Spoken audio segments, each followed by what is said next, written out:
Sa demonyo kayo? Ano? Ikalawang Timoteo 3:16, basahin mo na lang. Ang mga banal na kasulatan, wala mag-ainitin kami. Mapapakinabangan sa pagtuturo.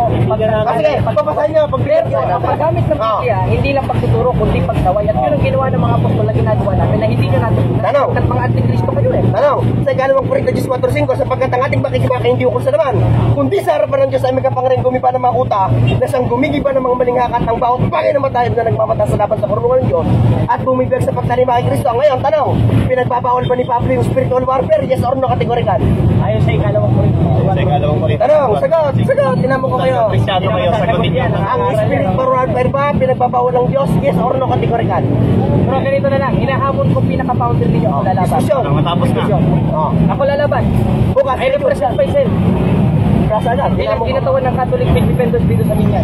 Hinahamon ko Kami po ay mapayapa kayo nangaral dito. Hindi po namin kayo ginugulo.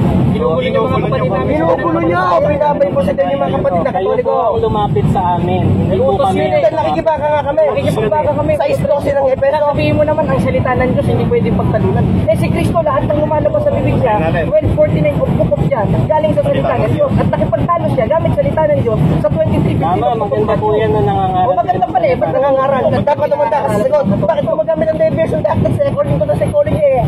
Umanda, sumagot ka sa tanong. Ang tanong, ang pakikipag-spiritual warfare ba, pinagbabawal ba ng mga apostol? Yes or no, kategorikal? No.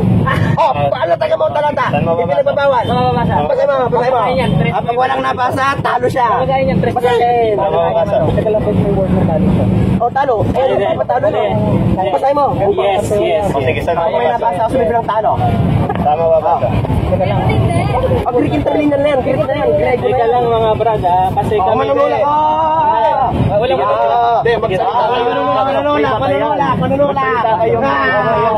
Hindi na nakakapunto. Sa mga protestante, kinanta parang 24 naman kayo. Pero dahil pasensya mo kayo, Magsalita kayo ng may patayan. Saan mababasa na ipinagbawal ng Diyos ang spiritual warfare? Mga iyon ng corner ko yan. Sagot. Sagot. Ate. Mga arke naman Hindi yun. lang sa Katoliko, mga bakwi. Ngayon ang tanong. pwede ba kayong maging mahinaon pag nakikita? Mahinaon.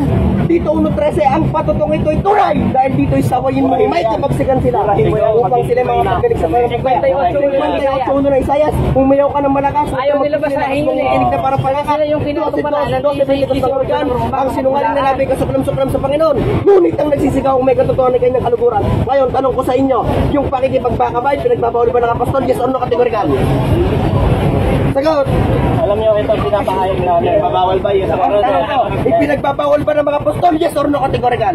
Yes or no? Hindi naman kasagot yan. Sigutan kasi ito ng matayo at ang magiging pananalita ninyo, oo, hindi. Paano kami makikipag-usap sa'yo kung paano ka ng banat? Eh talagang babalata ka na Biblia. 4:6 Korinto, mga tuto kayo, wagigit sa mga bagay na nasusulat. Hindi mo naman gusto makipag-usap, gusto mo manigaw ng manigaw. Sumagot sa tanong. Sumagot ka sa tanong. Manigaw ng manigaw. Sino kayo manigaw ng manigaw? Basahin mo sa 15 ng Korinto. Wala kang alam. Ito po Naninira ka sa Katoliko. Naninira sa Katoliko. Tama yan. Buhay. Walang makakapunta sa Ama, kundi sa pamamagitan ng Anong conclusion mo dyan? Anong conclusion mo dyan? Anong conclusion mo dyan? Si Jesus po ang tagapagligtas. Iyak na. Tama, si Jesus ang tagapagligtas. Tanong, sa ulong 18 ng Kolosas, sino ang ulo ng simbahan? Si Kristo o ikaw? Si Jesus. Ayun! Ayon sa Webe 31 ng gawa sa Greek Interlinear, ano ang kahulugan ng salitang katholes na kinakatawanan ni Kristo bilang Pangulo?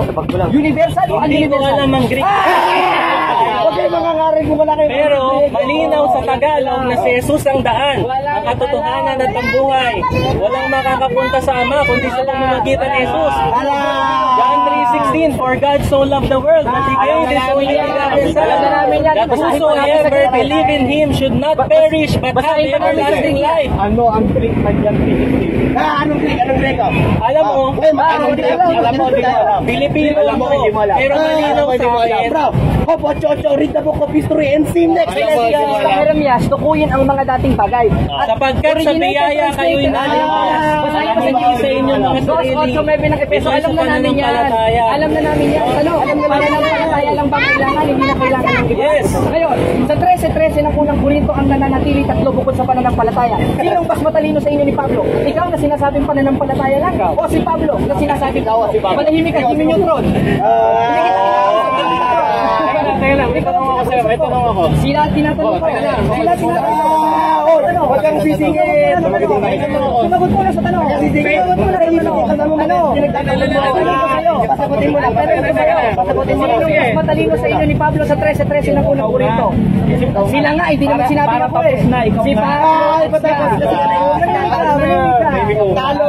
May tanong na ako sa'yo. Sagutin niya muna yung tanong. Tapos na ako usapan. Mga engot eh. Wala naman ako sinabi matalino ko. Mga ako, ulo 27 lang.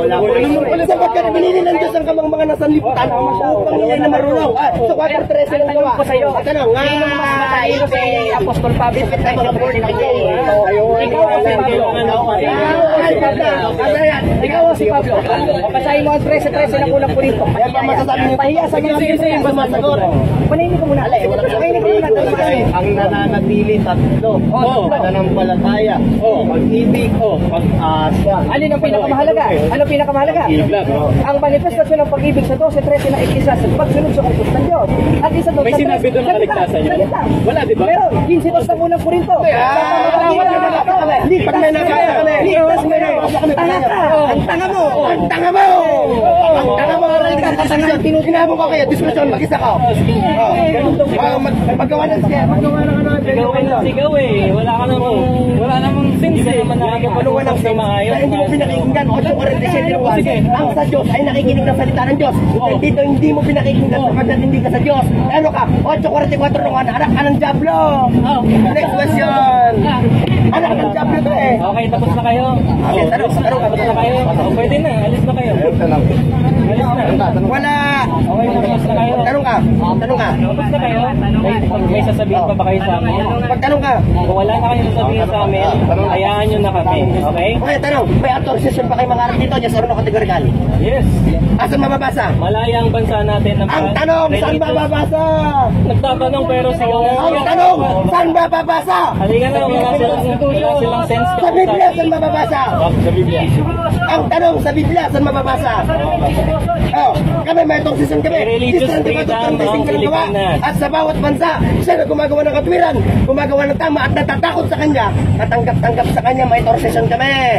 Ngayon, sa Mateo 16:18, ba, nung sinabi ni Kristo, o kay Pedro, sa ibabaw ng botong ito, itatayong ng iglesia. Ginagulo po kami.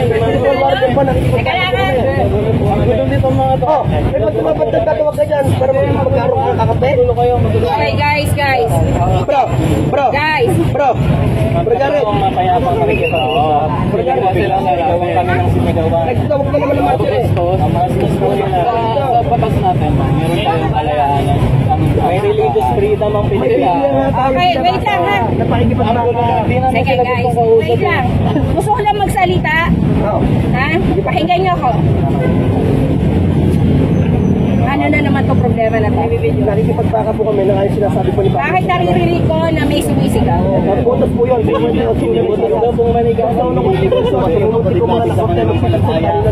Sandali ha. Hindi ko nung kausap siya muna ang Panginoon. Hindi pa nara. Sorry mo ha. Okay. Mabati Diba? Guys, sino pa yung isa? Ayun ka. ito. Ito po. Ito. Makinig kayo. Makinig kayo. Para matuto kayo ng paggalang sa tao. Makinig kayo. Hindi ko na kailangan i-elaborate sa inyo, di ba? Tama. Ilang encounter na to. Ay, suki na pala kayo dito eh. Naninigaw kayo. Maganda, magpirmahan tayo. Ayoko pumirma. Ayoko pumirma sa inyo. Tapos pala kayo eh. Pigilan niyo yung ginagawa Nagpapaawa ng kayo sa pagsigaw sa Marshall. mga tao. Nagpapaawa kayo ngayon sa Marshall. Talo kasi kayo. Pinapakita sa inyo, ano ba? Pinapakita sa inyo ba? Ito, sabayin nyo rin. Malahimik rin kayo. Malahimik rin kayo. Nagsasalita rin kayo. Malahimik rin kayo. Saan mababasa? Ito na kailangan ba? Wala pa rin. Ako sa online yung bastos. Saan mababasa? Saan mababasa? Hindi ka napigilan. Araw-araw na lang po kayo, sir. Araw-araw. Araw-araw pala. Utos yun eh. Utos yun. Ikala mong Corinto 14 hanggang 5. Wait lang ma, hold muna ko kayo. Ikaw naman pala, ayaw mo naman pala sumunod sa utos ng Diyos. Guys, wait lang. Wait.